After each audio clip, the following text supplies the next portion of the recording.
Hello, thanks for joining me for Samuel in Springtime. Today is Friday, May 28th, and this is the 28th chapter of the first book of Samuel. In this chapter, we find the intriguing, the familiar for some of us. It's referenced in other books of the Bible. Especially, it's actually referenced in the New Testament. This is Saul consulting a medium. So it's commonly called the Witch of Endor that is consulted here. And a little bit of the backstory that this chapter gives you is that Saul had, after the death of Samuel, Saul had gone around and gotten rid of all the witches and wizards, all the mediums, all the people who are doing any kind of soothsaying or fortune telling kind of thing. He just rounded them up and had them executed. And then he's again pressed with fighting the Philistines, not knowing what is going to happen. And God is not speaking to him. He has been shut off, cut off. This is King Saul talking about. And he has experienced what St. John of the Cross would call the dark night of the soul. No connection to God. He can't get a vision. He can't get a dream. He has beseeched the Lord again and again, and he can't get any direction. So, out of desperation, he asks his men to find a woman, a medium. It was commonly a woman that could help him have a consultation. So they find some said person, and she's very skeptical at first. She says, I know you're here to, he disguises himself, King Saul. She says, I know you're here on behalf of the king to destroy me. So I am not going to summon someone for you. Because Saul asks her in disguise, could you summon someone for me? And of course, that someone is Samuel. And she's skeptical, but they convince her. And so she does the summoning. And of course, she immediately realizes when the person that is summoned comes forward that this is King Saul, that she's actually doing this for. And it is Samuel that is summoned. And Samuel comes out of the ground, and his words to Saul, well, what do you think they are? Why have you disturbed me? I was at rest in Sheol, and you have disturbed me. Why have you disturbed me? And he says, because I can't get any answers. I can't get anybody on the phone over here. And Samuel's just like, that's what God told you would happen. Yeah, this is the thing. Remember when I told you before? This is happening now. So good luck with that. So the summoning of Samuel, it really doesn't help Saul much out. It does nothing but add more detriment to the reality of Saul's life. Bring up Samuel for me. When the woman saw Samuel, she cried out with a loud voice. And the woman said to Saul, why have you deceived me? You are Saul. And the king said to her, have no fear. What do you see?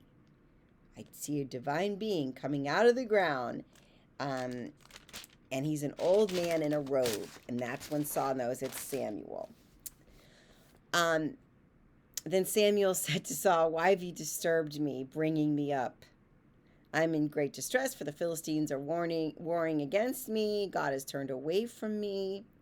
Then Samuel said, why then do you ask me, since the Lord has turned from you and become your enemy?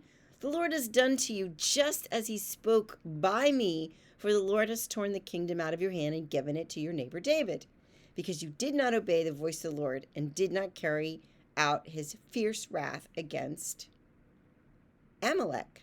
Therefore the Lord has done this thing to you today. Moreover, the Lord will give Israel along with you into the hands of the Philistines, and tomorrow you and your sons shall be with me. The Lord also give the army of Israel into the hands of the Philistines. Then, of course, Saul falls on the ground in fear.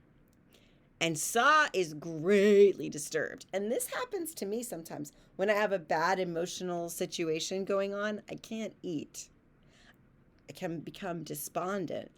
And I mean, those are rare situations, but I think Saul is really experiencing trauma at this point because the witch kind of changes her tune. She sort of says, well, wait a second, you need to eat something. You and your men need to eat and get your strength up because if you're going to fight the Philistines tomorrow, and it's important to people that live there to be protected from the Philistines. They don't want to be taken over. But he says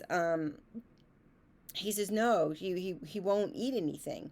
And he refused. I will not eat. But his servants, together with the woman, urged him, and he listened to them. And so the woman had the fattened calf that she killed, and she prepared all these loaves of unleavened bread, and they ate, and they rose, and they went away that night to fight, supposedly, the Philistines, who are being flanked by their new warrior, David, who's working out of the Philistines in Gath with King Achish. So we'll see how this plays out.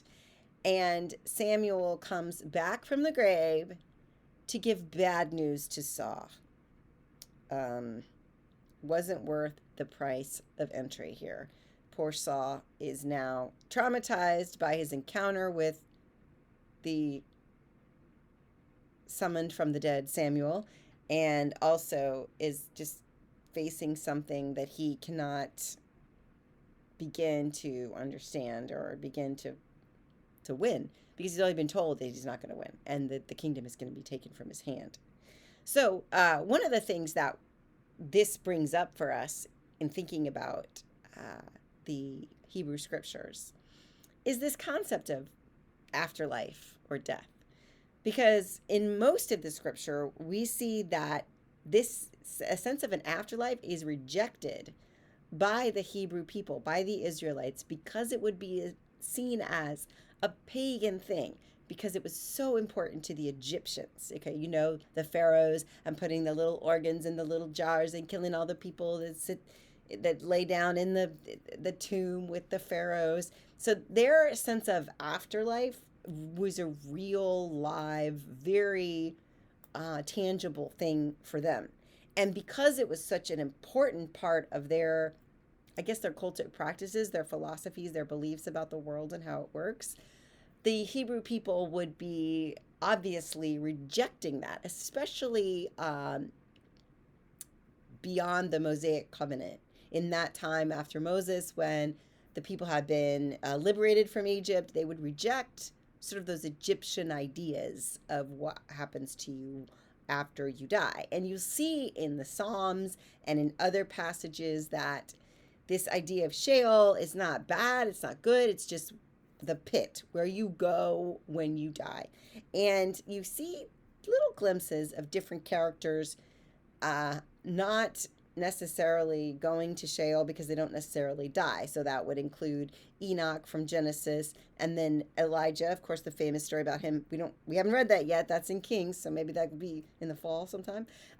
He gets whipped up in the whirlwind. So, you see that happening. And then, of course, in the book of Job, you have a completely different idea about the afterlife. And I would say that we could be informed because the writers of Job would have been Hebrew, but the intention was that Job and his friends and all the people in the book of Job were not necessarily Hebrews. In fact, it identifies them as not Israelites, as non-Israelites, and that their concept of an afterlife would have been a little bit different than what the Hebrew people would accept or what would be common among them. So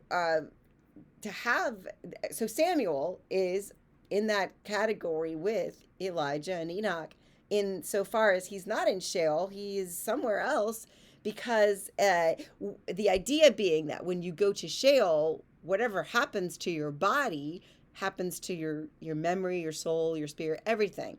And so to summon somebody like Samuel from the dead, and he has memories of what happened to him on earth, it's a different scenario than what they would normally be accepting or what they would think of. So just to say that in the book of Samuel here, with the witch of Endor and the summoning of Samuel back from the dead, you have a new expression of what happens after death.